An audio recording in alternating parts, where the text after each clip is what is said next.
Hey, what's up, everybody? Welcome back to another episode of the GRP. Back at it on a Thursday.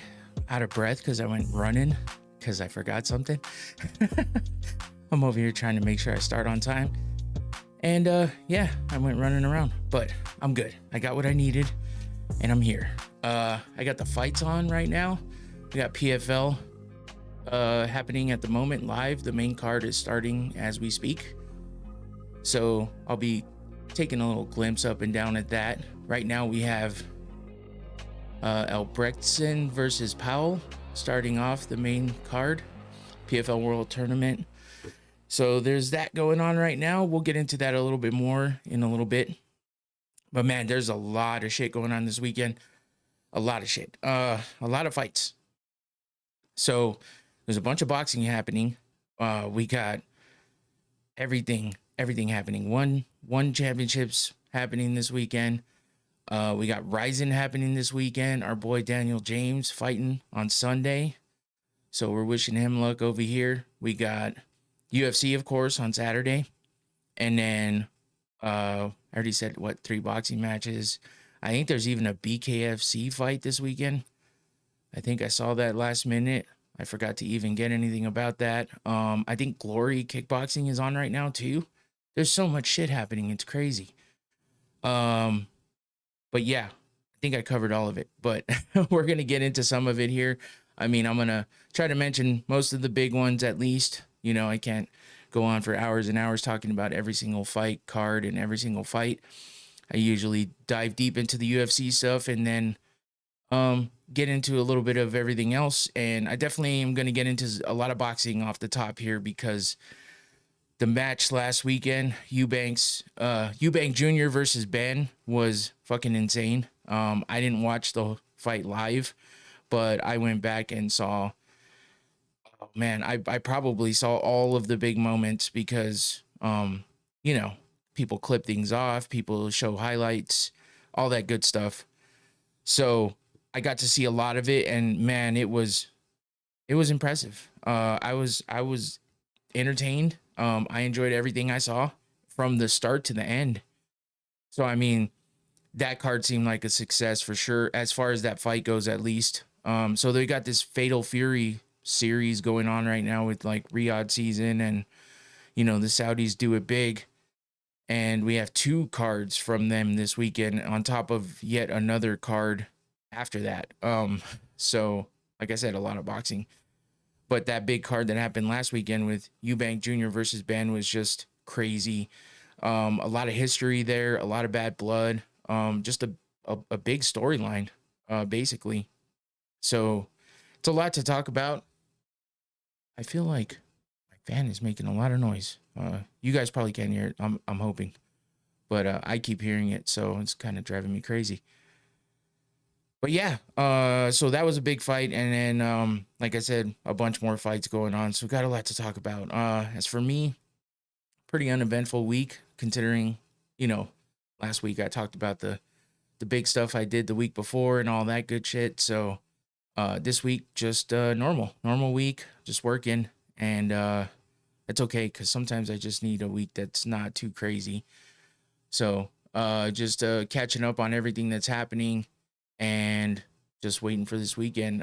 This is the last fight night before pay-per-view for the UFC. That's coming up soon. Not a crazy good card, but you know, we'll take it. UFC 315, Bilal Muhammad versus Jack Della Maddalena. I mean, that has potential. Valentina Shevchenko versus Manon Fiorot.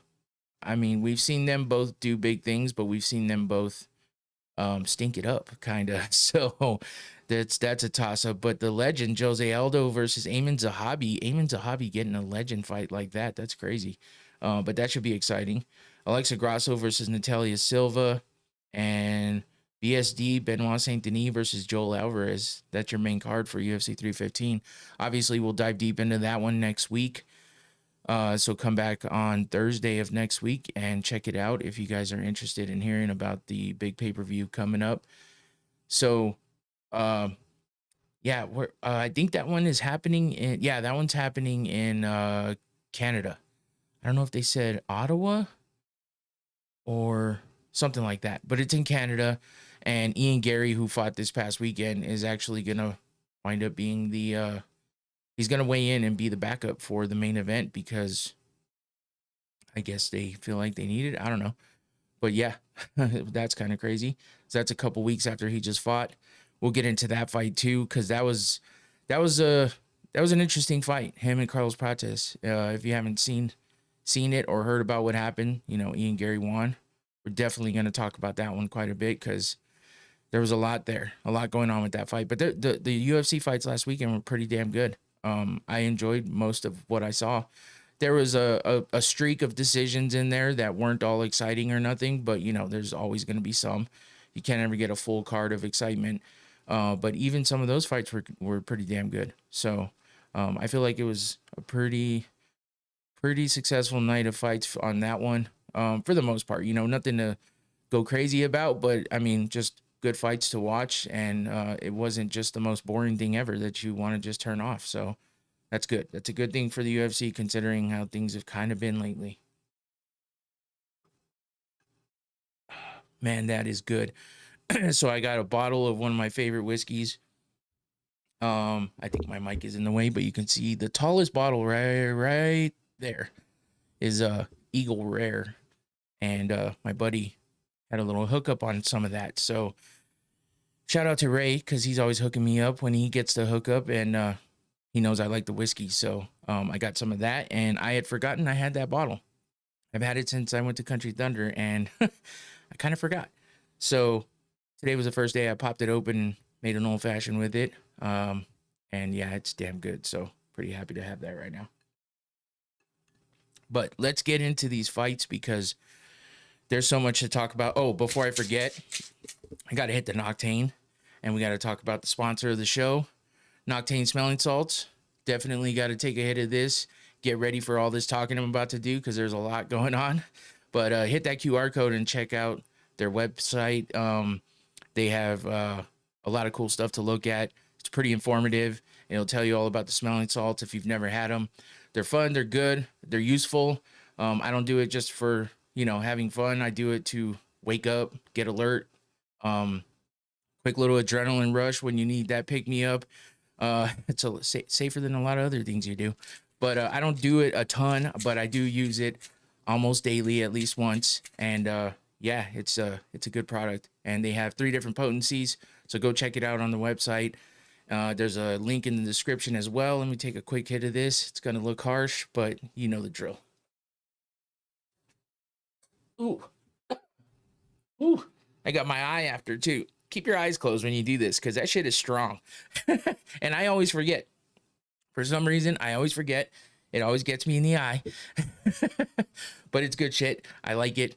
I love it, actually. It's hard to start feeling tired and think, oh, I don't have my smelling salts, because that's what I want to do when I start feeling that tired. Believe me, I wait until I feel real tired, like I'm going to pass out and I need to do something. That's when I'm like, smelling salts time. So you got to take a little whiff. Feel good. It's harsh for a second, but it's worth it in the end. So check it out. Noctane Smelling Salts. Appreciate the sponsorship. And yeah, go check it out. So let's get into things now. That's all I really got. Nothing else going on for me. Oh, I'm watching a knockout here. Who was that? Oh, damn. Okay. Anyway, well, I'll talk about that when I get there. But yeah, I just looked up and happened to see someone going down, and Powell gets the win. Okay, cool. Let's get started with that boxing I was talking about from last week. We got Fatal Fury, Chris Eubank Jr. versus Conor Benn.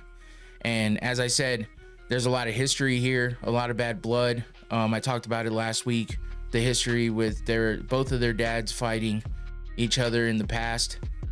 And on top of all of that, they had a face-off. I feel like my music is pretty low, so I'm gonna turn that up just a tad. Okay. So yeah, and then there's all this history back there. And so they finally fought. There was actually a cancellation from the previous time that they were scheduled to fight, because Conor Benn dropped dirty. And that's what led to the incident at the face-off at the press conference. because he blamed tainted eggs. So Chris Eubank Jr. decided to go ahead and make sure he had a couple in his pocket for when they faced off, and he gave him a nice Stockton slap with some with some eggs in his hand.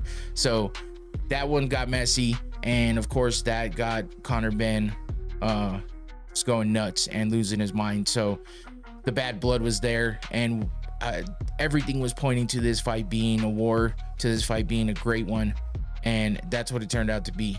I was like shocked. You know, I hadn't really followed either one of these guys too closely, but they got into my little world that I hear from all the time, and then I started paying attention because I knew about the old days of their dads fighting professionally against each other, and all kinds of other stuff that had to do with it. So this finally went down after being canceled a few years ago, and finally it comes together. It was a big fight, and you know, there's nothing on the line except for pride and bragging rights and a win on that record. So they didn't have there's no title on the line, there's none of that.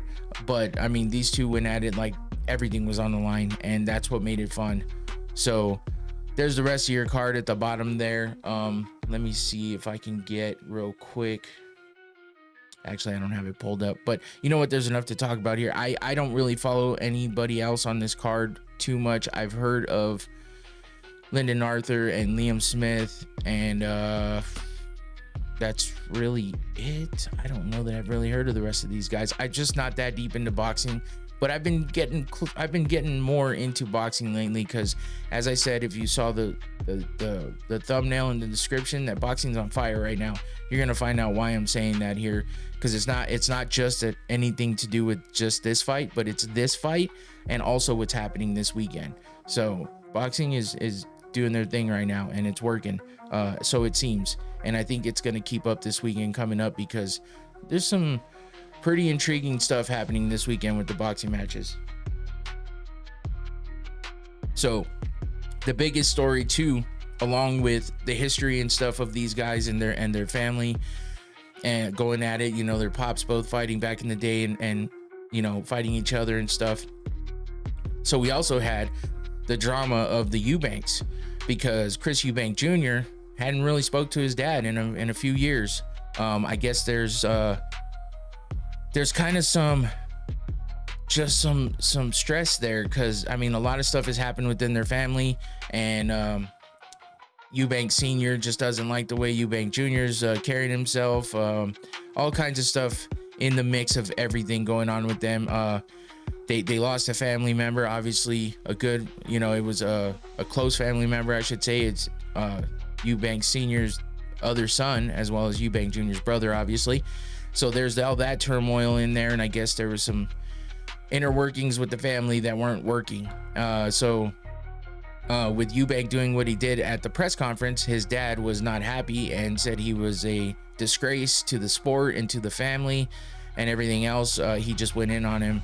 Wasn't very nice, especially when you're talking about your son like that out in the media, in the worldwide media, and especially when you're well known and your son's about to get in a gigantic fight that's you know, gonna be all over the place, and then you go and say some stuff like that. So everybody was wondering how Eubank Jr. was gonna do walking into this fight with all of that happening in the background, but we got a pleasant surprise, because he shows up to the arena with, or the stadium I should say, with his dad popped out with him out of the vehicle, making their walk into the venue, and everyone was surprised.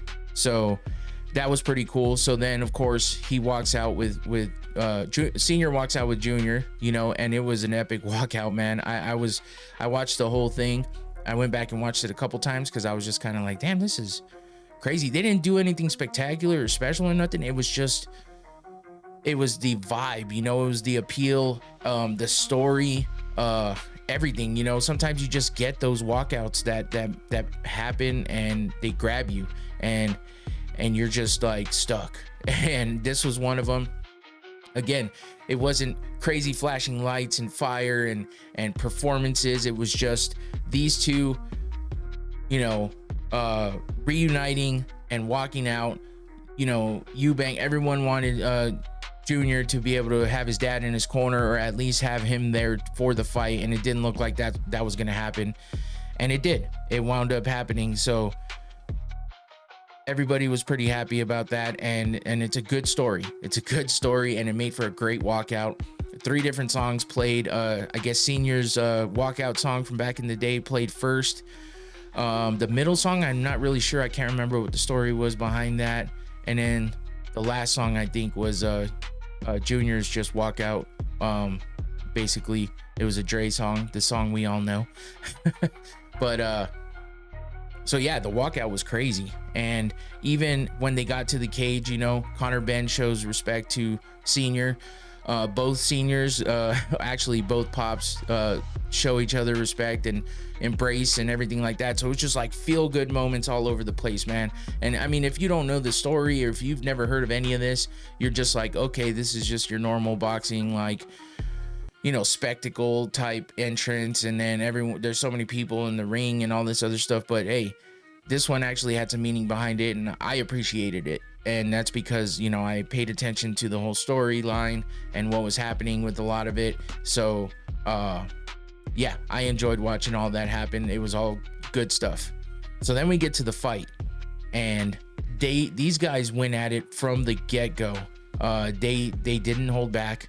There was no feeling out process. They just stormed in and started going at it. And they went at it from the first bell to the last, because this went to a decision. There was no knockdowns, but you would have never guessed that there was no knockdowns with the way that these two were going at it. You know, Eubank Jr. said he was surprised at the fact that Benn had that in him, basically, that he could take all that punishment and give it all back, and for the outcome to be the way it was. As you can see here, a couple punches from Benn landing on Eubank, but the story was Eubank getting the win. He is the bigger guy. He did miss weight by 0.5, whatever they were weighing in, basically 0.5 pounds. He missed weight by, that cost him $500,000, or 500,000 pounds, or whatever money. I kept hearing $500,000. So yeah. Not to mention, he got fined 100 grand for what he did at the press conference. So, I mean, leading into this fight, he's $600,000 in already that he owes. So he hopefully had a really good purse, because yeah, he's owing some money after all that. And it just sucks, you know, that 0.5, I mean, it means something, especially when there's a title on the line. But when there's no title on the line, it's like, what the fuck are we doing? Why 0.5? And then there's a rehydration clause. So that made it even worse, because Eubank is so big, and he had a tough weight cut getting down to that weight, and then missing it by that small margin. But then he couldn't even rehydrate properly, because there was the rehydration clause set in. And yeah, I mean, that sucked, but it didn't slow Eubank down. He was able to get in there and do his thing and get the win, because as you can see here, he put it on Benn. Big uppercut here. But I'm talking, these guys were machine gunning punches at each other throughout the entire fucking fight. I'm talking, like, there was lulls in a few rounds here and there. The normal, you know, clinching, tying up, you know, backing up and feeling each other out a little bit, or taking a breath. Both of them kind of doing the same thing. But for the most part, this fight was all action, from what I saw all the way through. Every round had exciting moments, and it was an epic fight. And for it to come out with Eubank getting the win, I guess that's what happened with the fathers in the past as well. Eubank Senior won that match as well. So now they have a rematch set up, you know, automatic rematch in the contract. So The only problem with that is it's at the same weight and it has the same rehydration clause. So that kind of sucks for Eubank. But maybe he learned something from this. But sometimes when you're that big, it's just hard to drop the weight like that. These guys are all in shape, obviously. But when it comes down to just dropping that kind of weight, he is the older guy as well. So we'll see if that, rematch comes into play. It sounds like it's going to, no matter what, because of the success of this fight. But it just sucks to see Eubank have to go through all that again. But I guess if he wants it, then he'll do it. And maybe, like I said, he learned something. He'll get lucky this time and not miss any weight at all. But it was such a small margin that you can't even blame the guy. It's like, fuck. For him to get fined that much too is crazy. 100 grand I could understand, but 5, damn. But yeah, so epic fight. Eubank gets the win. Him and his dad celebrate after the fight. You could see the damage on Eubank here. Got cut open, bloody. But I mean, Conor Benn too. They just went to war, man. It was a great fight, and that's the kind of fight you like to see, especially when there's this much history and this much bad blood. You hate to see those guys that are like yelling at each other, throwing shit at each other, pushing each other, taking swings at each other throughout the entire lead up to the fight. And then you get to the fight and you get nothing but dancing and hugging, because that's what happens sometimes. I mean, in MMA as well. I mean, the one I can think of the most recently, Manel Kape versus not Evloev. I can't remember his name. Somebody's probably listening, yelling at me like, what? I know the name. I can't remember the fucking name though. Anyway, those two were going at it. Almost fought in the cage before the fight was starting. When Bruce Buffer's announcing people, they almost fought, and then they get into the fight and they just don't do anything. They lay on each other and they don't do shit, and that was horrible. So to see this fight go down like this after all of what happened beforehand was awesome. And to see the reunion of the senior and the junior, everything else that came with it, badass fight. I got to give it to boxing on this one. The story behind everything, the presentation, the fight itself, everything went well on this. So that leads us into this weekend, where they're hoping for more of that, because there's some big fights going on this weekend. And we're going to start with one that's kind of historic here. And that's because Ryan Garcia is fighting Rolly Romero in New York City, but not just anywhere in New York City. You think Madison Square Garden, something like that. Nope. It's happening in Times Square, right in the middle of Times Square, outside, in the middle of everything. They're building. I mean, they probably have the ring built already. I saw it was standing. And it looked like they had stuff around it, finishing getting it ready. That was the last picture I saw. But yeah, it's done. And in Times Square in the middle. I've heard a lot about how they're going to handle this. I've heard a lot about what they're going to do with this, but it's hard to tell how it's all going to work. And I'm just saying that because basically, you're in the middle of Times Square where everybody, I mean, it's such a busy area all the time. And so we're just like, how is this going to work? How is this going to happen? But basically, they're going to make it happen. I guess they have a set amount of like triple VIP type shit happening for the people that get to be around the ring. And then everyone else just gets to watch if they can see. So it's not like it's wide open. It looked like there was a cover over it or so of some sort, probably for lighting and whatnot. So there's a lot of shit going on with this, but this has never been done before. So this is the first time to do this, and there's probably going to be mishaps and stuff. But I mean, a lot of these events have been going off flawlessly. So we'll see how this one works out, being the first time that they're doing something like this outside in the middle of Times Square. Pretty insane. I don't even know what else to say about that. And I mean, the fight feels like it's going to be pretty damn good as well, because we got Ryan Garcia, who we know is just crazy. He's always off and on with everything he does in social media.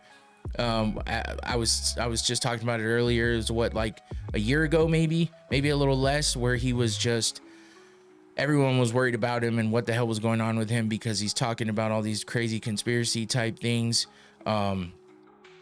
He just doesn't sound well. He's not making sense. He's talking about left and right about how people are taking his phone. He's not allowed to do this and not allowed to do that and all this other shit. So now he seems like he's good though. Everything I heard from him, you know, he still goes crazy with the shit talking. He can't hold back on that one, that's for damn sure. So he runs his mouth, but Romero does the same, and they play off each other, and they feed into each other. So of course that's going to keep happening. But you know, in boxing too, it is what it is. I mean, not too many guys don't talk shit. So that's how that's been going. Let's take a look at the card. Obviously, these are the three biggest fights on the card. Ryan Garcia versus Rolly Romero, and this is the main event. We got Devin Haney versus Jose Ramirez, another damn good fight there. And then Teofimo Lopez versus Arnold Barboza. So you got 3-4 of the biggest names right now. Ryan Garcia, Rolly Romero, Devin Haney, Teofimo. I mean, shit. If you know boxing, those names are familiar to you.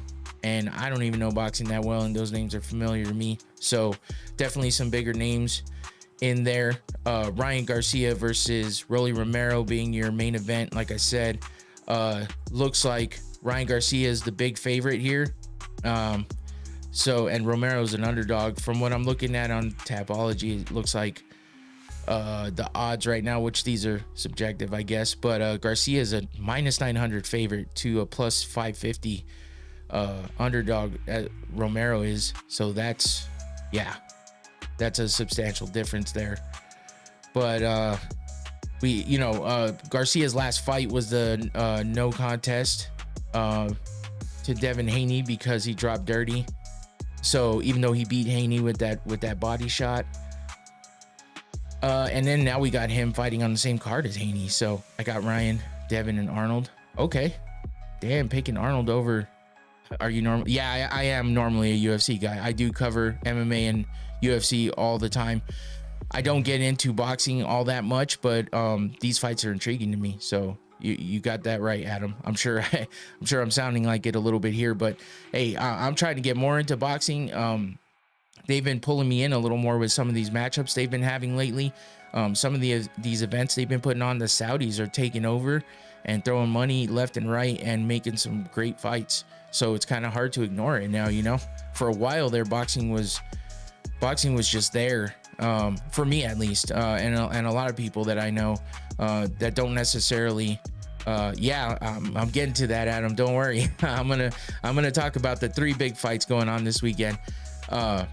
But yeah, so this is what I'm talking about. So we got these three guys, or these three fights happening, and Adam's talking about Canelo fighting Saturday as well, which I'll get to.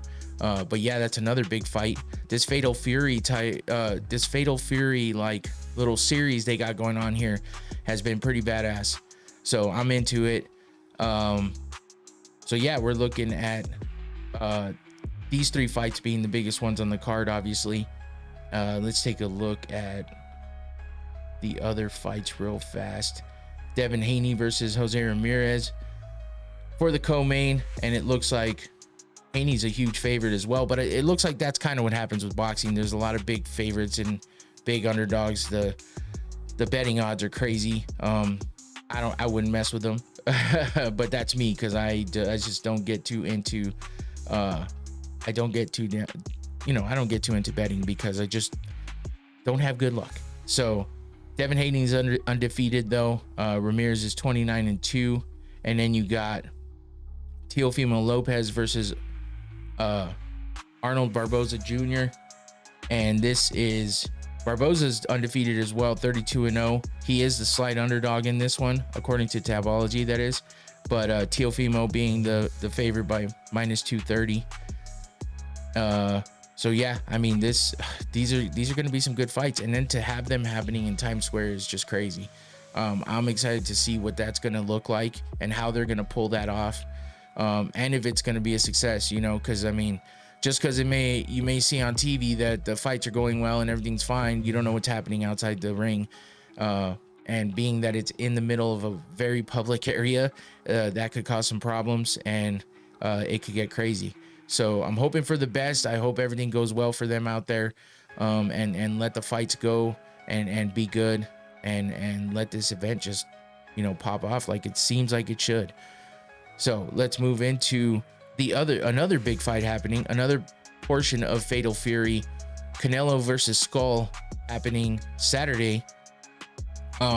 This one's happening in who you think is winning. It's good to see a UFC guy watching boxing. Yeah, I know a lot of MMA people just don't get into boxing as much, especially somebody who's a lot into the UFC, as you can see behind me, all the UFC posters. But yeah, I'm definitely getting into it a little more. I mean, I used to follow a little bit here and there back in the day, but MMA's always been my thing. But now, boxing is catching my attention quite a bit. So and doing this show, it's like I talk about combat sports. Obviously this is under combat sports news. It's what's happening in combat sports, and it's some of the biggest shit going on right now. So I definitely got to talk about it. And, I will obviously admit right away that I don't know the most about boxing. So, but I'll talk about what I know. I have some references. I'll go off of that. And, yeah, I'm just trying to get a little more into it, because UFC is a lot to keep up with, but boxing been on fire. See, I understand that Carlitos says boxing been on fire for the last 10 years. I know what you're saying. For me though, in my sphere of combat sports, boxing has been the least interesting to me. Maybe because I wasn't paying enough attention before. But it just seemed like a lot of things were going down that I just wasn't enjoying. It wasn't working for me, so I wasn't into it that much. But lately, I feel like it's been going crazy, and I like it. So it's getting me back. It's getting me involved and wanting to watch even more and learn even more.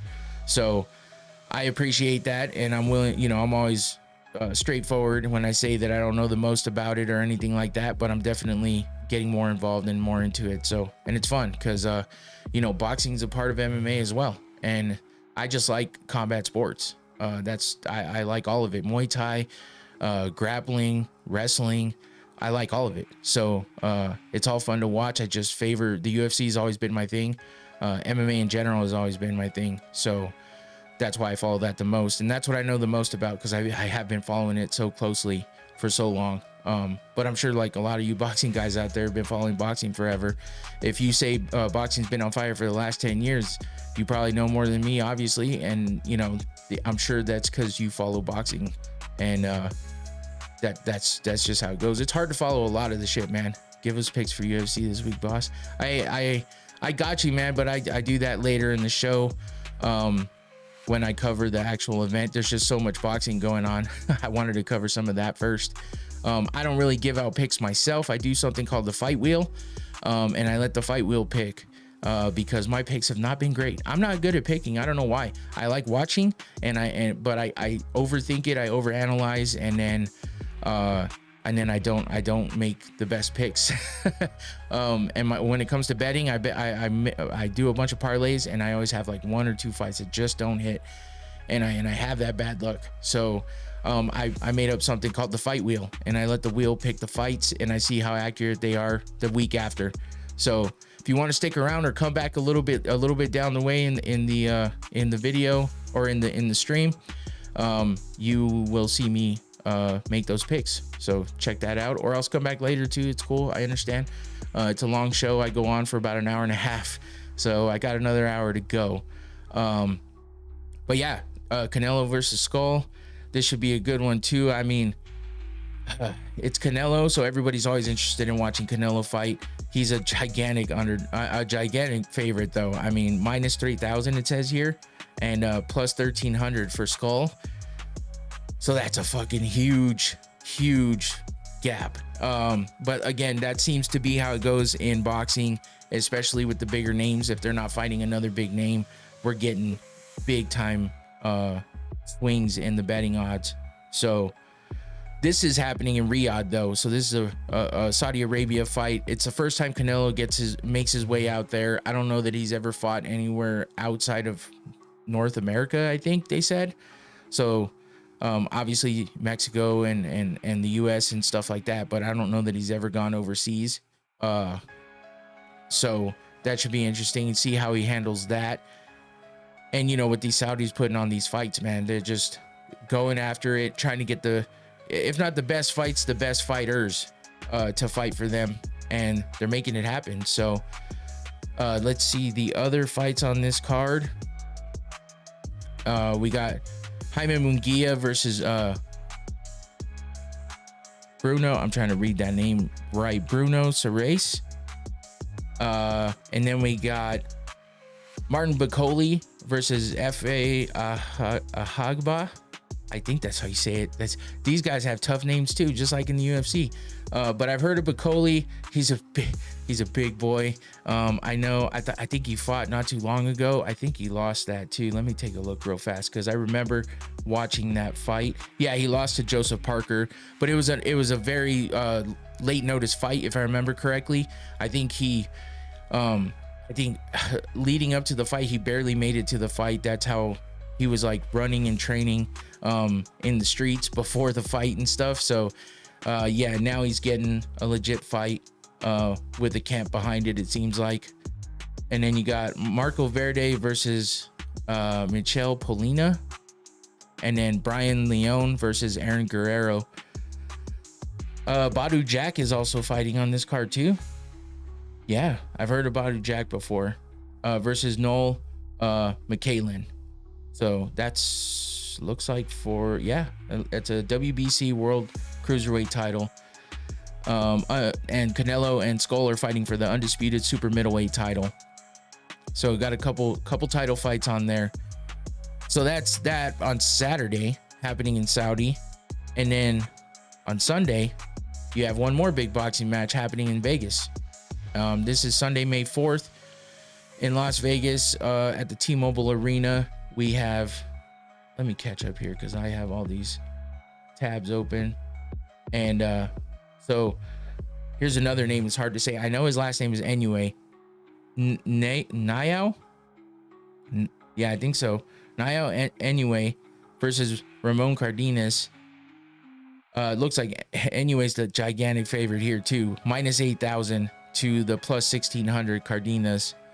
So another big swing there in the odds. But I know anything I've seen from Inoue has just been insane. His nickname's the Monster for a reason. He's 29-0. Cardenas is 26-1. Yeah, I mean, Inoue, anything I've seen from him has been fun to watch. So this should be a good one too, happening in Las Vegas. And then we got, let's see, who do we got on the undercard here? This is a top rank fight.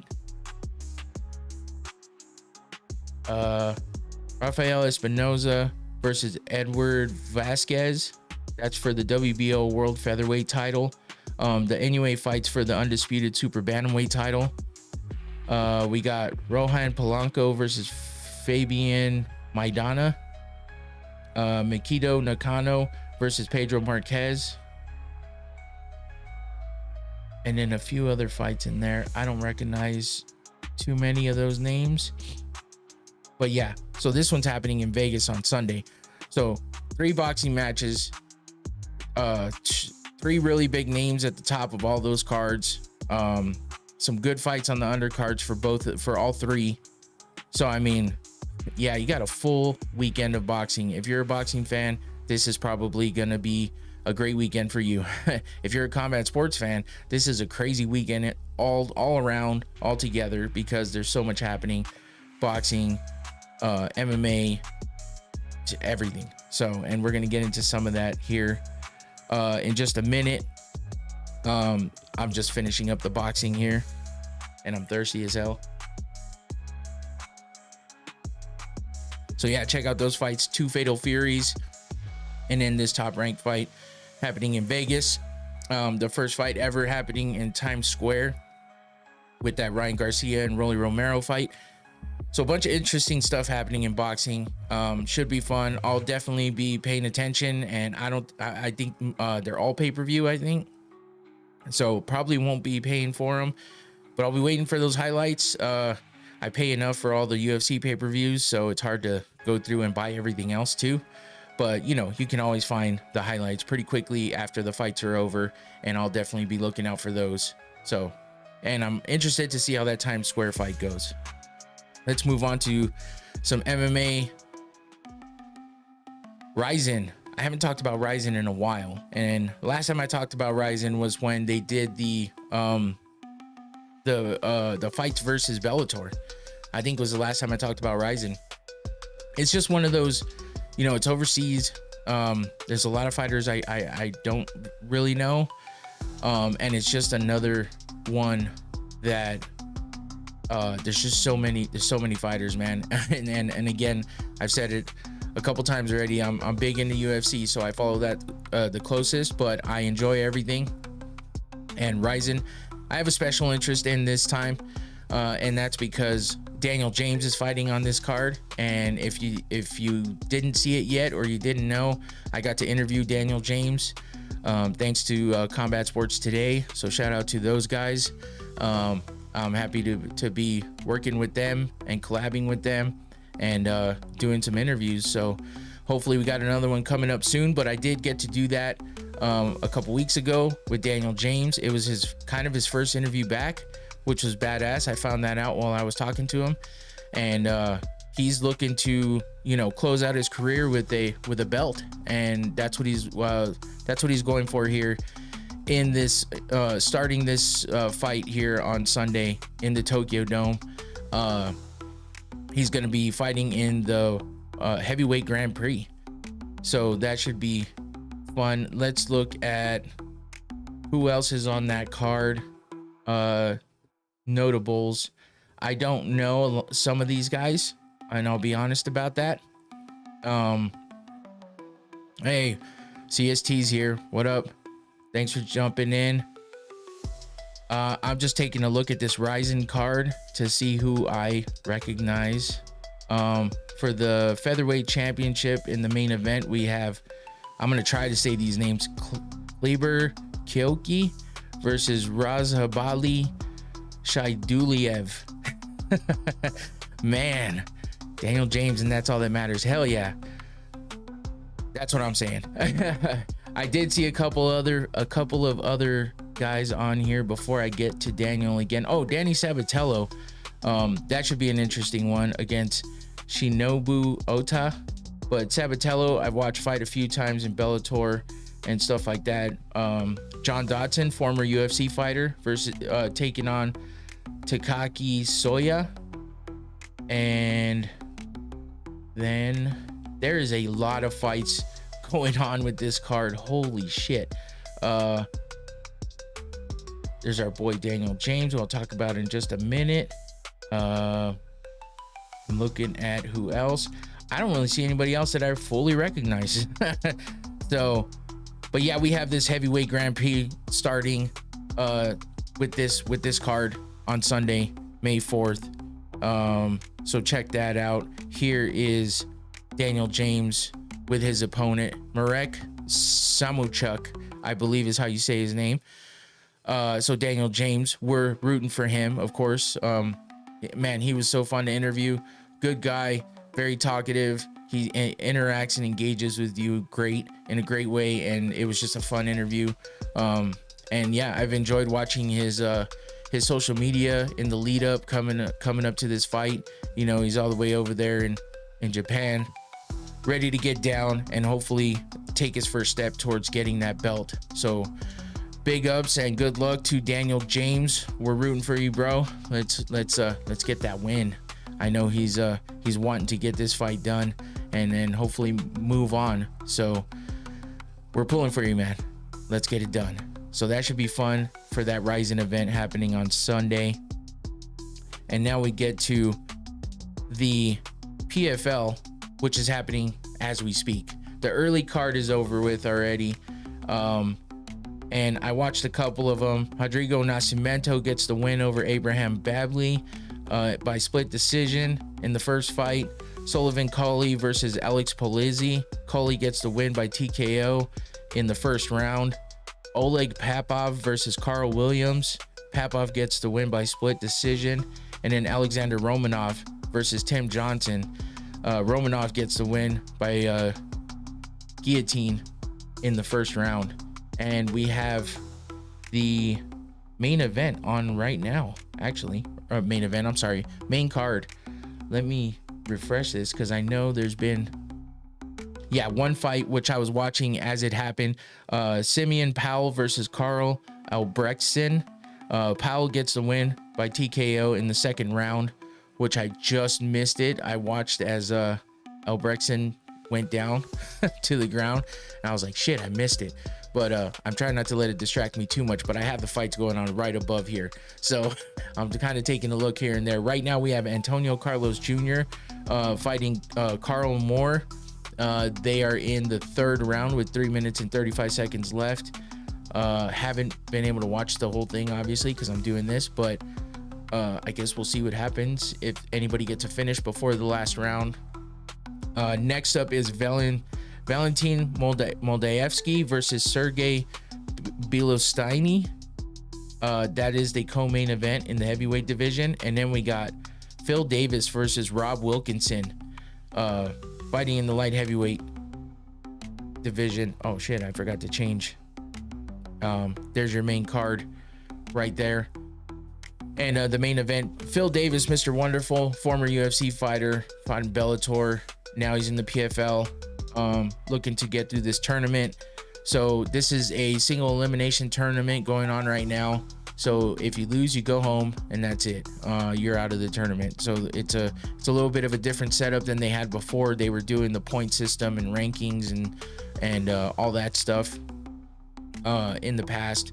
So they changed that. They changed the prize winnings at the end. It used to be $1 million for the prize winning if you won the tournament. So everybody in their division was getting $1 million, which I can understand, hard to sustain if you don't have the backing, but they did drop it to 500,000. So now that's what your winnings are if you get through the tournament. It is what it is. There has been a lot of people just kind of upset, a lot of fighters upset with, because of the merger between PFL and Bellator. There's the bugs that need to get worked out and what's happening with who and all this other stuff, the money. So yeah, they dropped the money for the tournament, and now it's single elimination, all this other stuff.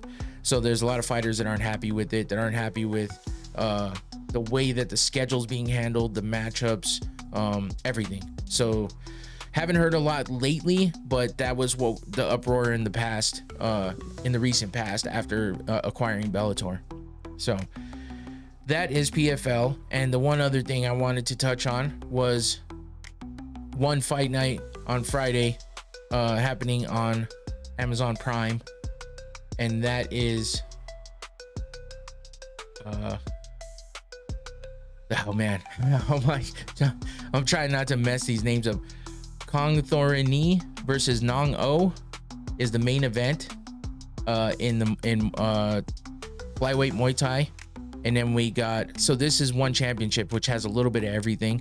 So if you like watching all of it, this is definitely for you, because you got everything from Muay Thai to MMA. The co-main event, you have grappling world championship in the welterweight division, submission grappling world championship with our boy Tairu Atolo, who I know Combat Sports Today has also interviewed. So shout out to him and good luck in your fight. I believe he's going to MMA soon, if I remember correctly, is part of what that interview was about. So we're rooting for Tairu Atolo. The Ruotolo brothers are both dope. It's fun to watch them fight for sure.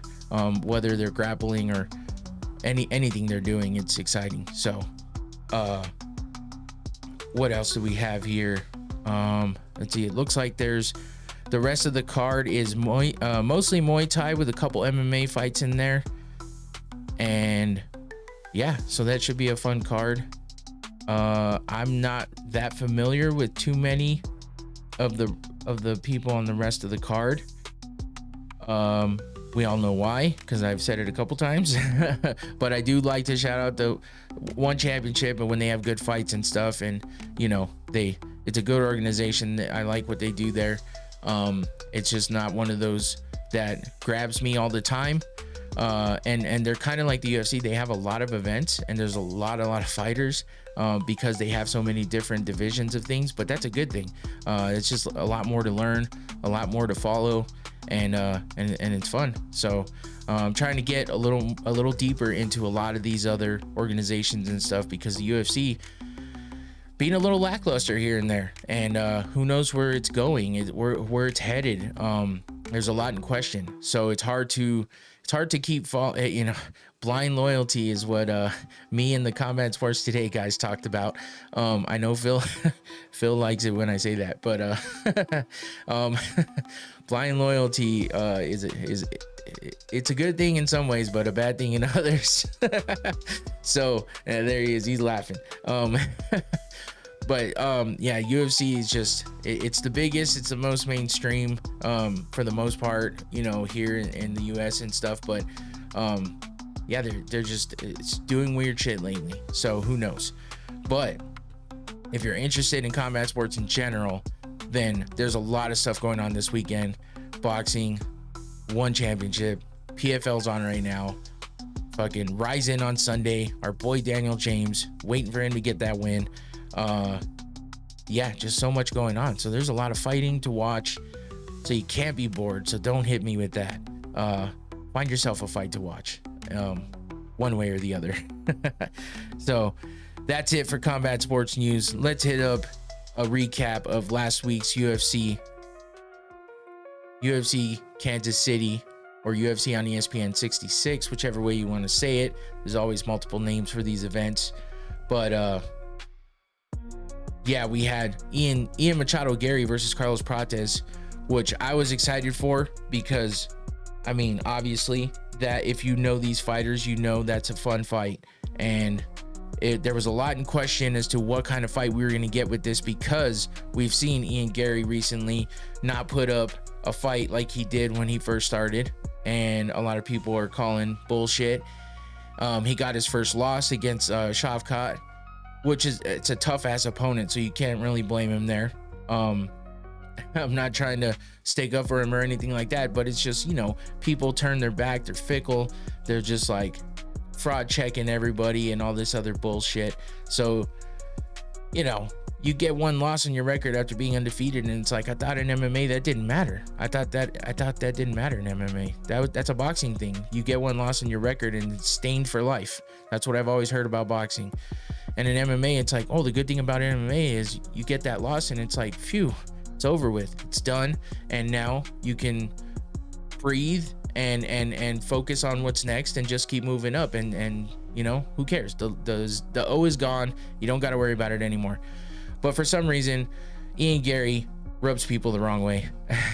And there's a lot of jokes you can say about that one, but he does. So, and a lot of it has to do with the fact that he takes the name Machado, even though he's Irish, and that's his wife's last name. But it is what it is. No judgment. But that's just what some people have problems with. So either way, he's fighting a monster in Carlos Prates, you know, up and coming, undefeated, fighting nerds. They're all just monsters and savages and the fucking crazy fights all the time. And Prates, one of those guys, because he smokes cigarettes leading up to fights. Just craziness, man. You wonder how they are so good with everything that they do, but they suffered their first loss here. Ian Machado Gary got the best of them. We'll dive a little deeper into that in a minute when we get there, but we're going to cover a little bit of what happened in the rest of the card. So starting from the bottom, I'm just going to touch on a couple of these here. We had the first fight of the night, Jocelyn Edwards versus Chelsea Chandler. And Jocelyn Edwards got the best of Chelsea in this one. First round TKO. Started with this head kick. Just was able to drop her at some point. Swarmed her and finished her on the ground. and took out Chelsea Chandler. So that was a fun fight to start the night off with. Chelsea Chandler, kind of famous for turning her back and running away at full clip from her opponent a couple years back. One of the funniest things I had seen in a long time, but still a good fighter. And Jocelyn Edwards has had some good fights recently, and she came out banging in this one and got the early finish, first round by TKO over Chelsea Chandler. Next up, we had Timmy Kuumba versus Roberto Romero, and Kuumba gets the win here by flying knee in the second round. You could see that knee there in the bottom picture, but yeah, he put the hurting on Romero pretty early and got it done in the second round. Another women's fight in the women's strawweight division. We had, for the third finish in a row to start the card, man, that's always fun when you get a streak of finishes to start off prelim card for a fight night. That's hard, that's unheard of in a lot of time, in a lot of ways, and a lot of times it's just not some shit that happens. So I was excited to see all these finishes. I had an event that I went to on Saturday night, so I was trying to watch some of these prelims, and I'm just like seeing finish after finish, and I'm like, fuck, of course I'm not sitting down and watching this. I had my phone in my hand when we went to dinner before the event, so I'm watching as I can. I'm crazy, and I have the phone turned on to the fights in my pocket while I'm walking around this, trying to get into this event, walking long ass ways through parking lots and waiting in lines and getting bracelets and all this other bullshit. And I got my phone turned on and I just pull it out of my pocket and start watching. Yep. That's about how my weekends go usually. If the fights are on, I'm gonna watch it here and there. Sorry. I hope you don't get too offended. I'm a fanatic. It could be worse. So but I do this show too, so I mean, I like to keep up with what's going on. But don't get me wrong, even one of my friends that was with me on Saturday was like, oh, are you watching the fights? I'm all, trying, man. I'm just here and there, taking glimpses. He's like, oh, I don't care, I was just curious if that's what you were doing. I'm like, yep. And he's like, so have you been watching closely? I'm like, no, just here and there, looking for what the final is, what the outcomes are. And then and I'm like, tomorrow morning I'll wake up in the morning, because I'm usually up before everybody, and I'll rewatch everything, even if I watched it the night before, I rewatch it. So something's wrong with me. But again, I do this show, so I have a reason now. At least I don't just sound crazy like I used to. But we used to have big UFC nights, and like parties for the UFC pay-per-views, and I couldn't watch minute for minute, so I have to go back and watch the next morning, because it was like, I got real drunk real quick, or so many people were there that everybody was talking to me and I didn't get to really focus on the fight. So we don't do those anymore much, because now it's more like watch parties here for the podcast, and it's like me and my buddies in the studio here, commentating on the fights live. So be ready for that, because that's coming here in not this weekend but next weekend for that UFC 315 card. But anyway, yeah, so Jacqueline Amorim versus or I should say Jacqueline, because that's what they were calling her. I had no idea that's how you said her name, but Jacqueline Amorim versus Polyana Viana. Fun to watch this weigh-in, that's for sure, and the face-offs. But yeah, they came in ready to fight. This one ended in the second round. Amorim gets the win by rear naked choke, as you can see in that lower picture down there, beating Polyana Viana, and that improves her to 10-1. Viana goes down to 13-8. Next fight was yet another finish to make it 4 in a row in the prelims to start off the night, and this one was quite possibly my favorite of the night. Malcolm Wellmaker versus Cameron Simon. Wellmaker is undefeated, making his UFC debut. He's coming off the Contender Series, where he got a finish there in the first round. 2 minutes and 29 seconds into the first round, gets a finish in the Contender Series, gets the UFC contract, first fight versus Cameron Simon, and comes in and gets another first round finish with another right hook. I mean, and this dude was like talking all the way up until this fight about how he was gonna quit his job if he got the finish and a bonus. And guess what happened? He got the finish and he got the bonus. So this fool went on Monday morning and quit his job, which is pretty badass, because he was I guess he's like a welder or something like that. And he was talking about the fact that, you know, he barely gets any time to train. He gets like like an hour of gym time a week, or not a week, a day. Like he'll go for like 1 hour after work or some shit like that. So he definitely needed this, and he got it, and he proved himself in the UFC. I heard him in a couple of interviews over the past week, and man, he sounds like such a good guy, and I'm rooting for this dude. I mean, he's pretty young. He's only 9-0 now after that fight. No, he's not that young. He looks very young, but he's actually 30 years old. So I thought he was like mid to early 20s. He's actually 30 years old. I didn't realize that. But I mean, both these guys look so damn young. Simon is 24 years old. So yeah, I would have guessed they were both around 24. But Simon's, he's a good guy too. I kind of felt bad for him because he just looks like a little kid. But yeah, that loss makes 3 in a row for him. So unfortunately, that's not a good thing in the UFC when you drop 3 in a row, especially with 2 of those being by finish. And so, I mean, he lost to Christian Rodriguez, Peyton Talbot, and now Malcolm Wellmaker. 2 of those names we know very well. C-Rod and Peyton Talbot. I mean, come on. So he hasn't had the easiest opponents, but now this makes 3 in a row for Simon. So be on the lookout for him getting cut, unfortunately, because that's what the UFC does. Unless they see something in him, you never know. But he is now 3-3 in the UFC, and that is his 3rd loss in a row after, starting his career in the UFC with three straight wins. So maybe they'll give him a chance and give him one more. So that was just a pretty feel-good story there with Wellmaker and all that going on. So after that, we got a few decisions in a row. So a little bit underwhelming compared to the way the card started with all those finishes. But we got the first one with Damon Blackshear versus Ella Tengeli. I think that's how you say it. Ellen Tengeli. It's hard. I don't know. Anyway, Damon Blackshear gets a unanimous decision win there over Ellen Tengeli. And then in that bottom picture, Chris Gutierrez gets a split decision win over John Castaneda. This was a pretty decent fight here. It wasn't that bad. I mean, the Blackshear fight wasn't bad either.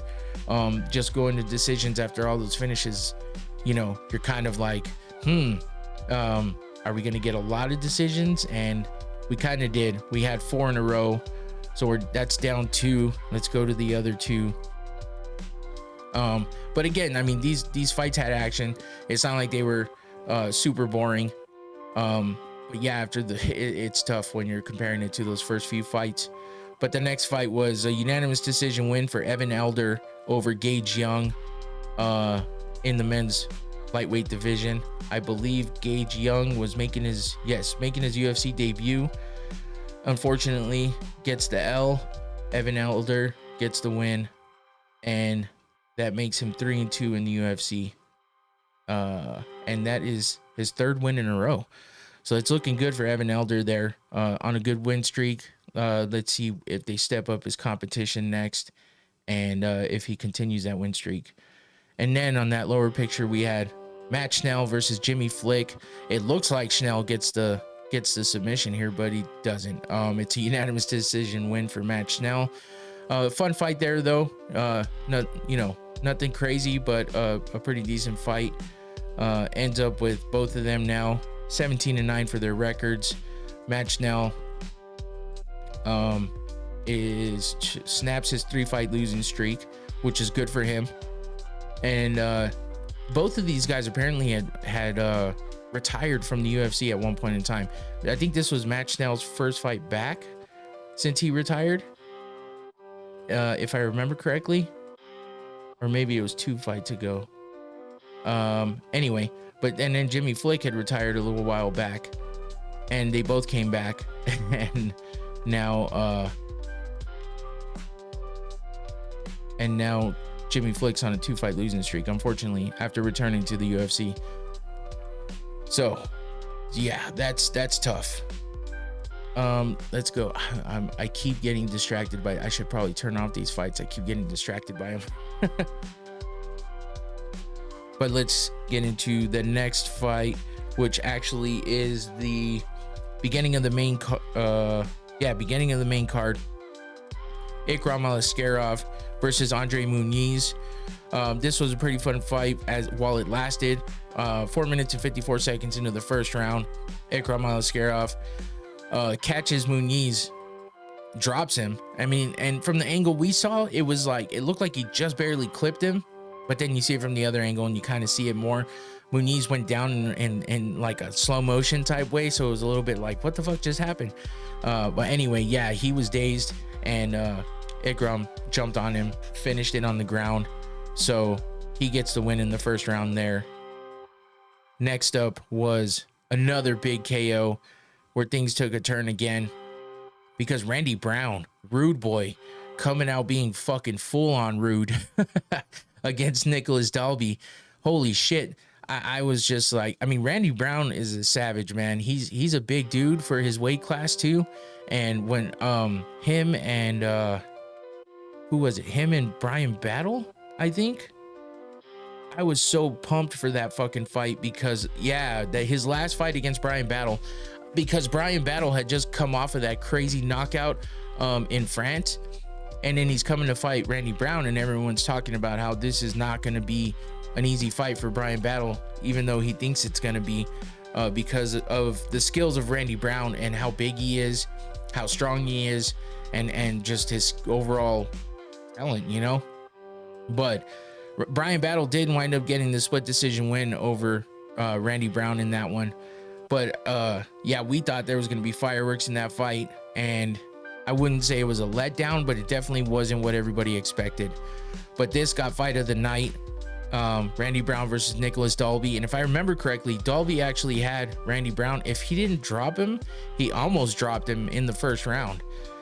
But Randy Brown just came back with a vengeance and turns it around. And in this minute 39 into the second round, Randy Brown gets a big right hook KO. And it was kind of shades of Holloway versus Gaethje with the way that he landed this. So we just saw in an event not too long ago where I don't remember, my brain is fried. I don't remember at the moment exactly what fight it was, but almost like a knockout like Conor did to Aldo. We just saw that happen not that long ago, and now we get this Randy Brown knockout where it in the same fashion of Holloway versus Gaethje, except there was no pointing on the ground and they weren't really going at it. It was more like Randy Brown just fucking Dalby was rushing in and Brown was just being pinpoint accurate and dropping him, as you can see both angles in those pictures right there. And here's the thing that made it even more like the Gaethje Holloway fight was the way that Dalby went down, face planted, face down, ass up on the canvas. I hate to say that, but it's the first thing I thought of when I saw it. But yeah, so and if you remember, Gaethje did the same thing, except Gaethje did like almost like he was trying to do the worm, and he slid his face on that canvas as he flattened out completely. But Dalby was out just as almost as bad as Gaethje, I would say. You saw how bloody he was already when he got hit, and then to get knocked the fuck out like this, holy shit. I was like, I happened to catch this as they were showing the replay, and I couldn't fucking believe it. It was insane. And I was kind of screaming out loud. I was like, holy shit. You know, everyone's looking at me. I'm like, yeah, I'm watching the fight. Sorry. But this was insane. Fight of the night. So they both get a bonus.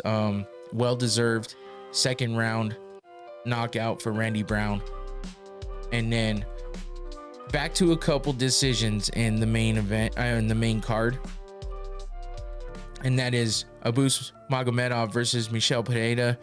And I was talking about, you know, Pereira is always doing crazy shit, flips off of the cage, you know, in the middle of the cage, just flipping and jumping on people, and you know, he's always doing flying attacks, spinning attacks, and all kinds of shit. But Abus is just one of those fucking big dudes who just like a marauder just comes at you. But yeah, he gave Michel Pereira a bit of a fight, winds up getting the win by unanimous decision there in the men's middleweight division. And then the other decision was David Onama versus Giga Chikadze. Pretty good fight here, but Onama gets the best of Giga in this one. And Onama just looks good, man. He was looking good in this entire fight, just putting shit together and making it work, being accurate. It was a good fight, especially against somebody like Giga. Giga's not an easy opponent. A lot of people struggle with Giga. This does make his second loss in a row, though. But his other loss was to Arnold Allen, who's a fucking tough ass opponent too. So yeah, unfortunately though, Giga's lost 3 of his last 4 fights. So that's tough for him, but this is only a second in a row, and Giga's one of those guys that'll definitely get more fights, regardless of, you know, losing 3. I think they would still give him a chance. He's just one of those guys. Holy shit, these guys are... Moldavsky versus Bilosteini are fucking throwing right now with 8 seconds left in the first round. It's looking like 8 seconds left of the last round. Holy shit. I couldn't ignore that one. That was going crazy. All right, end of the first round there. All right, so then we had where we at? Ming Yang, Zhang Ming Yang, whichever way you want to call it, versus Anthony Smith. This was Anthony Smith's retirement fight. Why the fuck they gave Anthony Smith, who is 36 years old but has a fuck ton of fights and is on, let's see, coming off a 2 fight losing streak, and they give him Ming Yang Zhang, who is on like a 5 fight win streak going into this. No, he was on a long win streak. Since 2020 he hasn't lost, but he's only 3-0 in the UFC. So he was 2-0 in the UFC going into this fight. Bonuses on all of his UFC fights, and finishes in round 1 of every single fight he's had in the UFC, including this one now. So they just fed him to the wolves. And I don't know why, because his send-off was pretty good. They put together a package. He is a part of the analyst team, you know, he's an analyst on the desk. So they gave him a great send-off in that manner, but why they gave him this fight, I don't know. Trying to make a name for Zhang, I guess, maybe, but holy shit, this was a mismatch. So I don't know what the UFC was thinking with this one, but Zhang just went nuts with the elbows, as he did in his previous fight against Ozzy Diaz. As you can see, he busted open Anthony Smith's head with that blood coming out of his head there under the elbow. And then you can see all the blood on the ground as Anthony Smith tried to grapple and, you know, get his bearings after getting busted open like that and catching a bunch of those elbows. But Zhang was relentless, stayed on him, and kept dropping those elbows to finish him on the ground in round 1. So he is now 3-0 in the UFC, undefeated, with 3 finishes, all in the first round. If that's not the making of somebody that's going to have potential in the UFC light heavyweight division, I don't know what is. But I think we kind of need that right now. You know, with Pereira losing the title, and having I was about to say Ikram, but that was who just fought. Not Ikram. Who the fuck is the I am having trouble remembering things right now, and it's bad. Magomed is the light heavyweight champ right now, right? Yeah, I think so. So anyway, we have another up and comer who has a lot of potential in this weight class. So that should be exciting, especially if he keeps fighting like this. I mean, a step up in competition, because before Anthony Smith, he had, well, Breton Ribeiro is not bad either. That was his first fight in the UFC. And then Ozzy Diaz, and now Anthony Smith. So we'll see what kind of opponent he gets next for his next fight in the UFC to continue that undefeated record. And that leads us to the main event. Ian Machado Gary versus Oh shit, I almost forgot. One last thing. So Anthony Smith did this after the fight as he's getting the bleeding to stop and he's flipping off a fan. He said there was a guy in a Nebraska shirt and he was like booing me and flipping me off and kind of talking trash before the fight, but I was really focused on what I had to do. Then after the fight, his friend is cheering and he's still flipping me off and saying pretty disrespectful things. I was so mad. Ming Yang was like, don't jump out of the cage, brother. You've got to quit that. Listen, I was emotional. The fight didn't go my way the way I wanted it to. That is what it is. That's just part of the game. So he did go up to the edge of the cage and, you know, kind of was trying to jump out of the cage and go after the fan. He was pissed. And a lot of times I hate to see that kind of shit because it's like, dude, you just got finished in the cage. Like, don't try to fight anybody else right now. That's just not a good look. But I get the frustration. That's Anthony Smith. Lionheart, you know, he's got the fire and it burns regardless of what happens. So that's just him. That's how he is. But he did retire still. Had a good send-off from the UFC, like I said. Good package video that started off with Jelly Roll talking about him and saying a lot of good things. So that's a hell of a send-off if you ask me, when your video package for your retirement starts off with Jelly Roll. But yeah, he said that's a wrap. Congrats to Zhang. The light heavyweight division is on notice. Exactly. You're gonna have a great career, he said. Thank you to all who have supported me all these years. I was never good enough to make it this far. I'm just really happy that it all happened. Thank you to the UFC for saving my life. And, you know, he's talked openly about all the issues that he's had in the past and all the crazy shit that's happened to him. Had to fight off some crazy guy who tried to, you know, rob his house and potentially hurt his family. So he had some kind of trauma from that. Dude, he almost beat John Jones only because of disqualification, but he got kneed to the head or kicked to the head. I don't remember exactly which one. And the fight, you know, got stopped for a second, and they were trying to say if he could continue, and he could have easily bowed out and said, I can't fight anymore. I just got illegally struck and I can't continue, and it would have made him the champ. But he didn't want to win. He didn't want to win the title that way. And I mean, I guess I can't blame him. A lot of other people would have done it, would have just said fuck it and not continued. But he continued. He lost the fight, and it is what it is. Never really got the chance to do it again. So, but a good career nonetheless for Lionheart.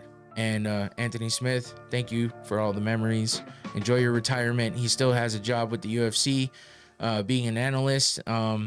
So he's got good things going for him. At least he's, you know, got things set up for him after retirement. So hopefully this time he really is done, because he's kind of done this before. But I feel like it's that time that he does need to end it. He's had a lot of fights, a lot of damage, and he can't seem to put the wins together. So it's that time. So hopefully he has a good retirement. And that brings us to the main event. Ian Machado Gary versus Carlos Prates. And, you know, like I mentioned earlier, it was a good fight. I was excited. I was expecting some fireworks here and there. And, you know, it was good. It was good. I can't say that it was bad at all. It went to decision, but there was good action all the way through. Gary was just pressing when he was pressing and being smart when he was on the defensive. And he pretty much dominated for the most of the fight until about the end of the fourth. And at the end of the fourth is when he got caught a little bit and Prates started turning it up. But it just didn't seem to be enough. I mean, that carried over into the beginning of the fifth round as well, where Gary was actually looking pretty bad to the point where we thought it might get finished. But Prates kept backing up. He didn't overwhelm him with punches. It looked like he was going to in a couple different spots, but unfortunately for him, he just didn't continue to pull the trigger. And it seemed like the problem with this fight for him all the way through. He just couldn't pull the trigger. I don't know if it was the length of Gary. You know, he has that karate style stance, and you know, he has good kicks. So with that being said, that keeps people at bay a lot of times. I mean, that's kind of what happened with the MVP fight too. So like Prates just didn't seem all there though. Like he wasn't the killer he usually is, and he just couldn't seem to pull the trigger until the end of the fourth, and that seemed to wake him up a little bit. And then the fifth came around and he had him in trouble, so much trouble, but yet he couldn't do anything with it. He couldn't finish it. Gary said he wasn't hurt that bad, that he was just trying to play it smart and not get caught, you know, to where next thing he knows he's wondering what happened and the fight's over. So I mean, he played it smart from what he's saying. It looked bad for a little bit there, but he survived. He got through it, and he gets the big win over Carlos Prates. And now, like I said, he's going to be the backup fighter for UFC 315. And imagine if something happens there. I mean, if somebody gets injured, or, you know, there's a weight issue or a health issue or something like that. I mean, he could easily be fighting for the belt less than 2 weeks or 2 weeks away from his last fight. So I guess we'll have to wait and see, but that should be interesting. And yeah, that does it for UFC on ESPN 66. Now we move from Kansas City to Des Moines for UFC on ESPN 67. And that is Corey Sandhagen versus Davison Figueiredo. So I'm excited for this one because you got a former champion in a lower weight class who has moved up and been fighting in this weight class for a few fights now, Davison Figueiredo. And then we got Corey Sandhagen, who's always floating at the top, but just can't seem to get over that hump to get that title fight. But he's a damn good fighter, just always putting up a crazy fight. And with these two, I think it's going to be a crazy fight. So this should be a great main event.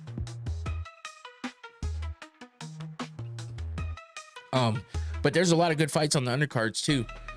So this is happening in Des Moines, Iowa. And we have kind of a hometown guy making his return to the UFC. And it might just be for one fight, but he is coming back regardless. So we'll hit that in a minute. But starting off with hold on, let me get my page up here because I just clicked out of it like a dummy.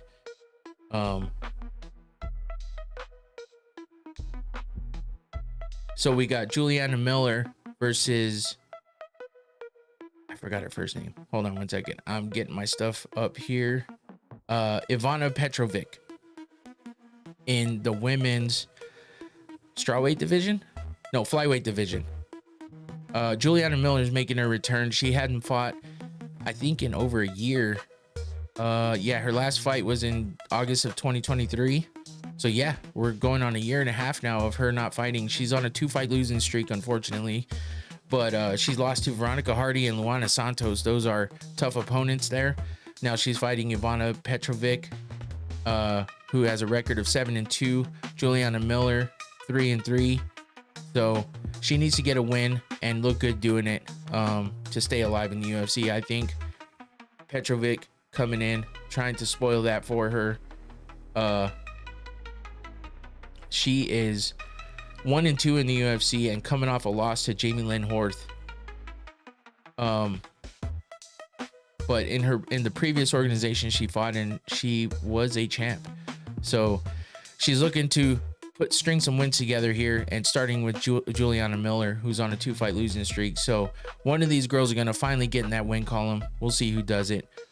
Next up, Thomas Peterson versus Dontel Mays in the men's heavyweight division. Mays being 11-8, Peterson's 9-3. Big boys going at it there. Gaston Bolanos versus Quang Lee. That should be a good one. That is in the men's bantamweight division. Bolanos is 8-4. Lee is 8-2. Other half of the prelims, we got a couple people returning actually on this card. I just thought of that right now too. But another women's fight in the strawweight division. We got Marina Rodriguez versus Jillian Robertson. Jillian Robertson is a fucking animal. She is she is relentless and she puts on pressure like no other. So Rodriguez needs to watch out for that, and her ground game is fucking legit. So, but Rodriguez is good on her feet. She's got 7 wins by KO, TKO, and only 1 loss. She does have 1 submission and has never been submitted. Most of her wins are by decision. She's 7-5 in the UFC, and she's on a 2-fight losing streak, with those 2 losses being to Jessica Andrade and Yasmin Lucindo, both by split decision though. So those were close fights. Her last win was against Michelle Watterson. That was a finish for her. So she's looking to get back in that win column. But Jillian Robertson, I mean, Rodriguez has never been submitted, but Robertson has 9 wins by submission and only 1 loss. So that's the category she's the best at, is submissions there. 15-8 overall. Rodriguez is 17-5. Robertson is also on a 3-fight win streak. She also fought in karate combat in a grappling event against Montana De La Rosa and won there too. But in the UFC, she's on a 3-fight win streak with wins over Poliana Viana, Michelle Watterson, and Luana Pinheiro. 2 by unanimous decision and 1 by ground and pound. So she hasn't gotten a submission since 2023. But I mean, her ground game is legit. She's bound to get one soon. Rodriguez needs to be careful because she might lose that O in that column with this fight. So that should be a good one there in the women's division. And then we got Azamat Bakoyev versus Ryan Loder. Ryan Loder 7-1, Bakoyev 19-3. That's in the men's middleweight division. Bakoyev is 1-0 in the UFC. And his last win was a finish by TKO in round 1 over Zach Reese. And then you got Ryan Loder, who is 1-0 as well in the UFC.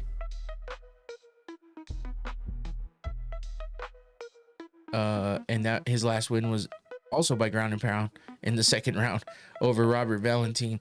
So both these guys undefeated in the UFC at least, and looking to keep that win streak going. So now we got another women's fight in the women's bantamweight division. Yana Santos versus Miesha Tate. So Miesha Tate made a comeback and has had, I think, what was it, 1 fight? Her last fight was in 2023 against Julia Avila, and that was a win by rear naked choke in the 3rd round. So, yeah, making her first fight in 2025 against Yana Santos. That was a performance of the night bonus for her in that last fight. So we'll see what Miesha Tate. I'm rooting for Miesha here. I like Yana Santos, but Miesha is at that point where, I mean, she sounds like she's in a really good place. She had a bunch of Piggly Wiggly saying hi. What's up? She had a bunch of issues and seems like she's gotten herself in a good place. And I feel like she's definitely a bit of a different person. The way it sounds, just her speaking, like you can tell in the way that she talks and the way that she conversates. She's not so like kind of snobby and full of herself like she used to be. So hopefully that carries over into the cage with some, fight IQ, and she gets a good fight and a good win here. Because I'd like to see her end off her career in a good way. And she's got a big name. She's one of the biggest names in that division still, just because of her name and what she's done in the past. So I feel like if she strings together a few wins, she might be in contention. And she's got a little bit of history with Juliana Pena, who's the current champ in her division. And then it'd be interesting to see her go up against Kayla Harrison too. So we'll see what happens with this next step for her. That leads us to the main card. Jeremy Stephens, little heathen, making his way back to the UFC after not being here for a little while. He made a name for himself in the BKFC, having some pretty damn good fights over there. And now in his hometown, he is making his UFC return. He's got a 1-fight contract, so kind of tells you what happened there. They're like, hey, we need kind of a big name, local guy that everyone will know. So they brought back Jeremy Stephens. And I guess he's up for it because he's here. So 15-18 in the UFC, but 29-21 overall. He's got a lot of fucking fights, man. But look at how many KO TKO wins, 18, and only 3 losses there. But his submissions are lacking a little bit, 3 and 5 there, and then 8 and 13 by decision. So the only winning column there is the KO TKO one. So you know he's throwing hands. In bare knuckle, he went 3-0 with wins over Jimmy Rivera, former UFC fighter, Bobby Taylor, and then former UFC champion Eddie Alvarez. That was his last fight against the Underground King in bare knuckle. His last, he also had a boxing match against Chris Avila, who's part of that Diaz army. It's like Nate Diaz's right hand guy. Lost that one on the Paul versus Diaz card. He also fought Jose Aldo in Gamebred Boxing, and that was a majority decision draw. So, and then his last MMA fight was in the PFL, where he fought 3 times in the PFL. He was 1-2, had losses over Natan Schultz and Clay Collard, but a win over Miles Price. His last fight in UFC was against Mateusz Gamrot, where he lost in the first round by Kimura. That was back in 2021. So in 2025, he's making his return to the UFC, looking to get in that win column against Mason Jones.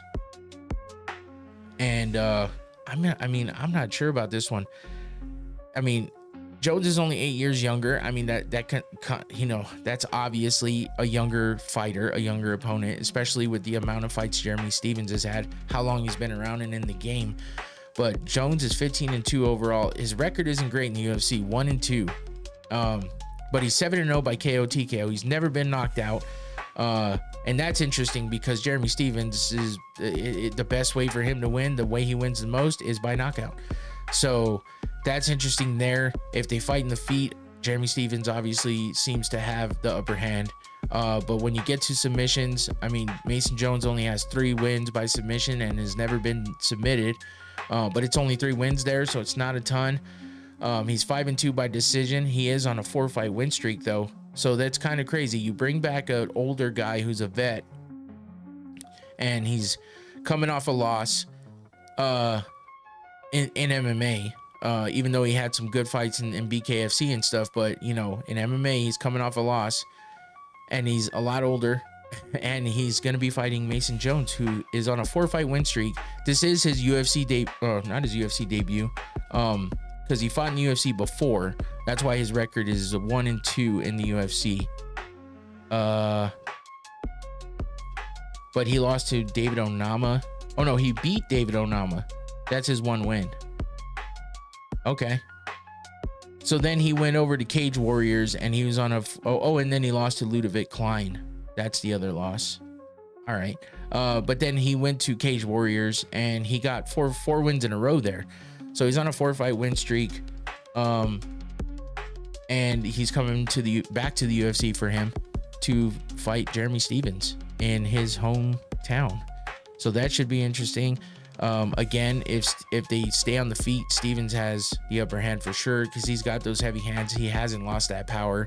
And, you know, I feel like he's definitely hungry for a big win, especially with where this fight is taking place. And Mason Jones is just trying to get back in the UFC with a win over a notable name, and start, you know, continue on that win streak. So we'll see what happens with that first fight in the main card. Let's move on to fight number 2. Cameron Smotherman versus Sirihai Saidi. I believe that's how you say his name. I mean, I could be wrong, but it's a tough one. Smotherman is 12-4 overall, 1-0 in the UFC.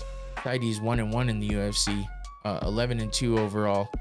Saidi has never been KO'd, never been subbed. Has 7 wins by KO TKO, 1 win by sub, and 3-2 by decision. He's coming off a win. Smotherman is 6-2 in KO TKO, never been subbed, has 1 win there though, and then 5-2 by decision. And then he's coming off a win as well. This is in the men's bantamweight division. We'll see Smotherman is coming off a win over Jake Hadley. That was his only fight in the UFC. A win by unanimous decision there. And then Saidi is coming off a win over Garrett Armfield. So he's 1-1 in the UFC, and his one loss is to Ramon Tavares, who he beat in the Contender Series, but then made his UFC debut against him in the UFC, and then lost to him. So yeah, we'll see what this one goes. I don't know too much about either one of these guys, honestly, but yeah, looks like a good matchup. So let's get to the next fight. Montel Jackson versus Daniel Marcos. Daniel Marcos is undefeated, 17-0 overall, 4-0 in the UFC. But Montel Jackson is a beast. He's had some really good fights, shown a lot of good potential. A big 18-second TKO win for him in his last fight over Damon Blackshear. And that got him a bonus for performance of the night. He's on a 5-fight win streak. His Ronnie Yaya he beat as well in the first round. And then he's got wins over Julio Arce, JP Buys, and Jesse Strader. Let's see, what is that? Oh yeah, his 2 losses are to Brett Johns and Ricky Simone. So, I mean, 5-fight win streak for this guy. He looks tough. He is tough. I've seen him fight, but he doesn't fight that often. It seems like he fights like once a year. For the most part, since 2021, he's only fought once a year. Once in 22, once in 23, once in 24, but he just keeps winning.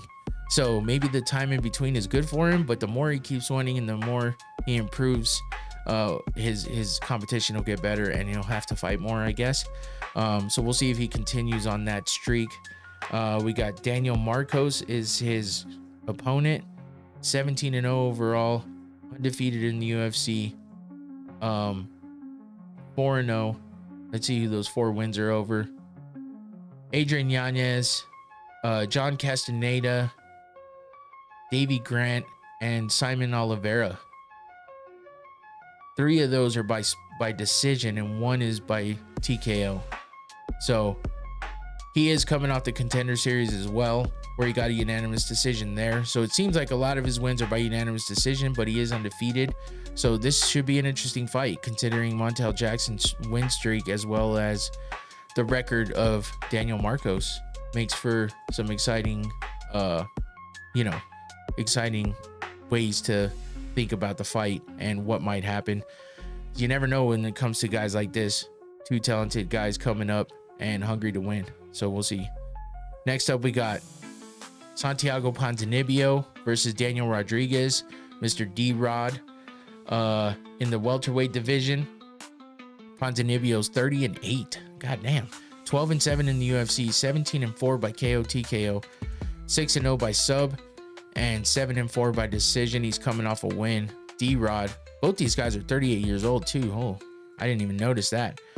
D-Rod's 18-5, 8-4 in the UFC, 8-1 by KO TKO, 4-1 by sub, and 6-3 by decision. Also coming off a win. Let's take a look at Ponzinibbio's win. His last win was over Carlston Harris. That was a TKO in the 3rd round. That was earlier this year in January. Before that, he was on a 2-fight losing streak with losses to Muslim Selikov and Kevin Holland. Looks like he's kind of streaky. That's Ponzinibbio, because he's got a win, 2 losses, a win, 2 losses, a win, a loss, and then a few wins in a row. He was on a big win streak there for a minute, 7 wins in a row, until he met the Leech in 2021, where he lost and started this little win-loss streak. So he's going to be fighting D-Rod, who hasn't had the best of luck in his past few fights. I mean, his last one he did win over Alex Morono, as you can see in that lower picture. Won by split decision, so it was a close one. Before that, he had 3 losses in a row to Kelvin Gastelum, Ian Machado Gary, where he got head kicked. Holy fuck, that was nuts. And then got submitted by Neil Magny. But before all that, he was on a 4-fight win streak with wins over Mike Perry, Preston Parsons, Kevin Lee, and Li Jingliang. So, I mean, he's had some good wins. And and he's been on some good streaks, but you know, he just got the one win after 3 losses in a row. So let's see if he stays in that win column or if he jumps back into the losses. I'm not sure who I'm going for there. I kind of like both of them. They're both of those guys that I just kind of forget about until they're fighting, and then I'm like, oh yeah. and then yeah, I just they're always fighting somebody I like better though, so it's weird. Now they're fighting each other and they're both in the same spot for me, so I'm not really sure where I'm going with this. We'll see what the fight wheel has to say when we get to that. Let's get to the main event and close it out here pretty quick. Where we at? RDR, Rainier de Ridder versus Bo Nickal. This is going to be a fun fight, I think, if you're cool with like the ground game, because if these two stand and bang, it might get a little weird because neither one of these guys have the best of striking. We have seen Bo Nickal knock people out. De Ridder's kind of just a wild striker, I guess, but it's effective at times. So I mean, he's 3-2 by KO TKO. He's undefeated in the UFC. So is Bo Nickal though. De Ridder's 2-0. Nickal is 4-0. Nickal's kind of the prodigy phenom that everyone was high on, except for his last fight. You know, not too many people were high on that, but Bo Nickal's undefeated overall. He's 7-0. De Ridder's 19-2. He's never been submitted. 14-0 in submissions.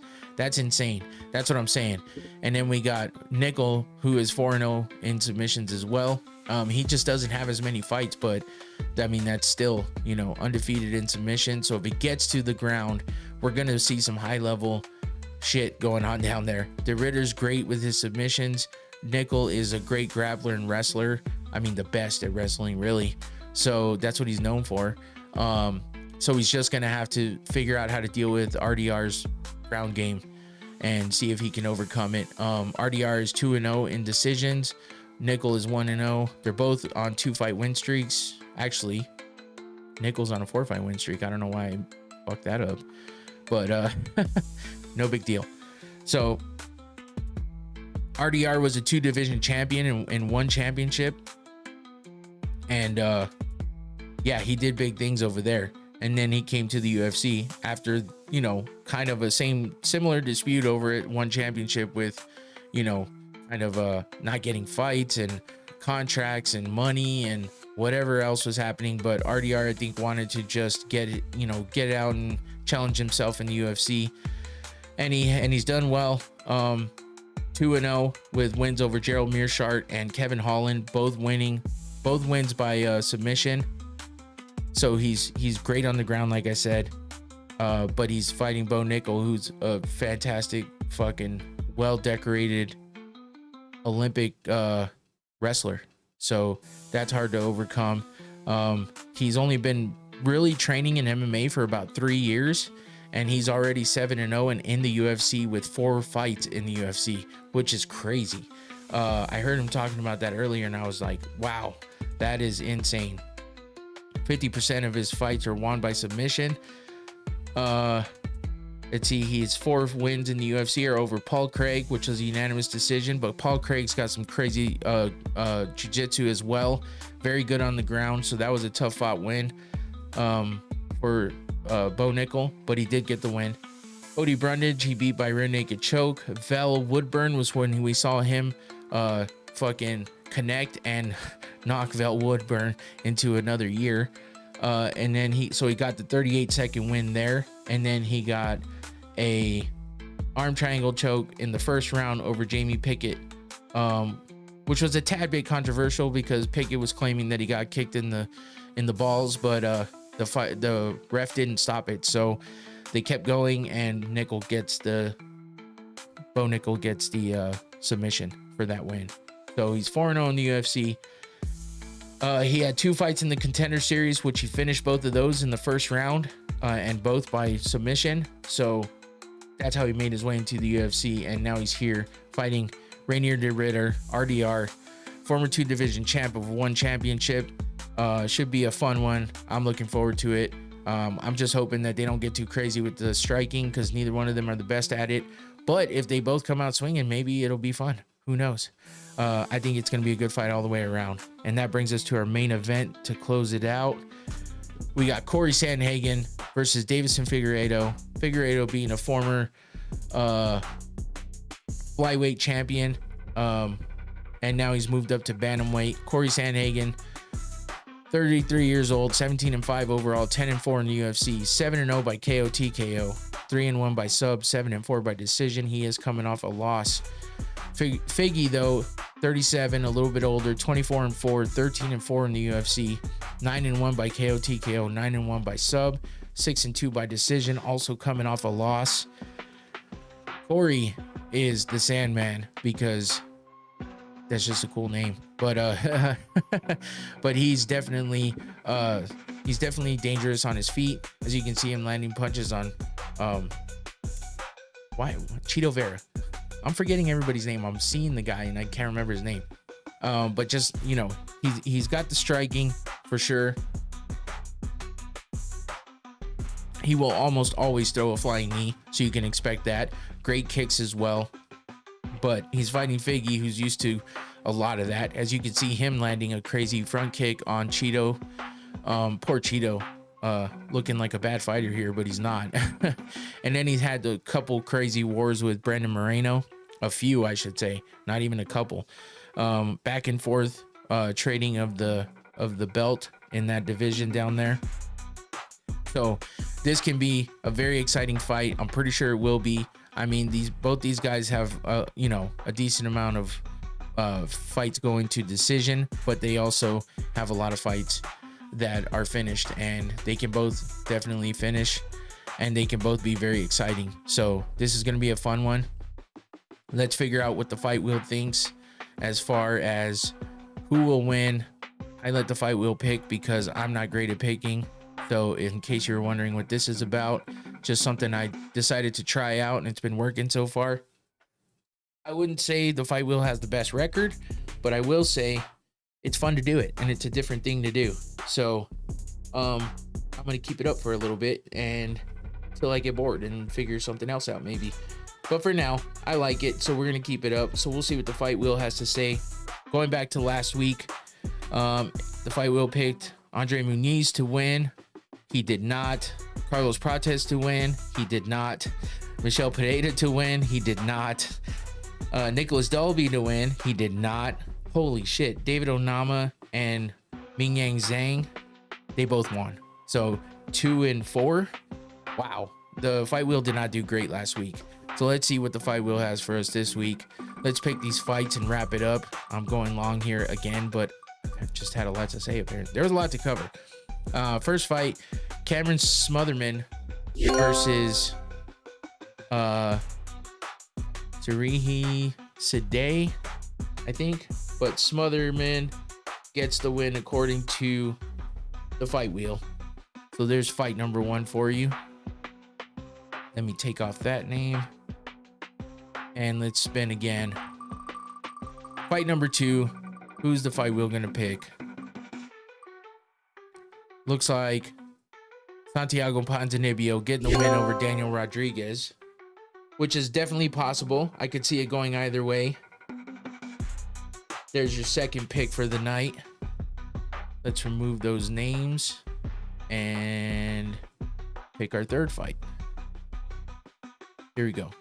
Fight number three. Let's see what the fight wheel thinks.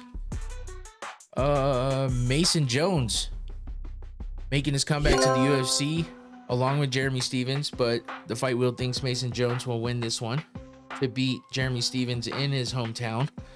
That's interesting. So I guess we'll see how that one pans out. 3 down, 3 to go. Let's see what the fight wheel has for the next one. Oh, co-main, Rainier de Ritter getting the win over Bo Nickel according to the fight wheel, breaking that undefeated record. RDR to get the win and stay undefeated in the UFC. That one's tough. I'm not sure. I kind of feel like Bo Nickel might have something to say about that. So we'll see what happens here with the last two fights. Phil Davis just won in the main event of PFL. and it looks like in a great way because he's happy. Corey Sandhagen getting the win in the main event over Figgy, Davison Figueiredo. And I could definitely see that happening, just not sure if that's exactly what will happen, because Figgy is a tough opponent, but Sandhagen is crazy. So let's see what happens in this last one. Daniel Marcos, undefeated, versus Montel Jackson on a 5-fight win streak. According to the fight wheel, Montel Jackson will continue that 5-fight win streak and beat Daniel Marcos to hand him his first loss in the UFC in his career. That's it for that. So fight wheel: Smotherman, Ponzinibbio, Jones, RDR, Rainier de Ritter, Corey Sandhagen, and Montel Jackson. So there's your winners according to the fight wheel. We'll check and see how the fight wheel does next week. Come back next week on Thursday to get a recap. Oh shit, there we go. Come back next week to get a recap of UFC Des Moines, and all those fights that the fight wheel just picked, and see how accurate the fight wheel did. Didn't do so great last week, but it has had a couple good weeks before that. So we'll see what this one brings. Thanks for jumping in with me, everybody that was in the chat. Combat Sports Today, much love. Appreciate you guys for always supporting. Piggly Wiggly in there saying hi. Carlitos Gee, Adam, thank you guys for jumping in and interacting. I appreciate that. Come back next Thursday for a recap of everything we covered today and a preview of UFC 315, the next UFC pay-per-view coming up in a couple weeks. So yeah, that's it for me. I'm out of here. Take it easy. Enjoy the fights. There's a lot of them. There's a lot to choose from. So catch something and sit down, have a drink, have a good time. That's it for me. I'm out of here. Peace.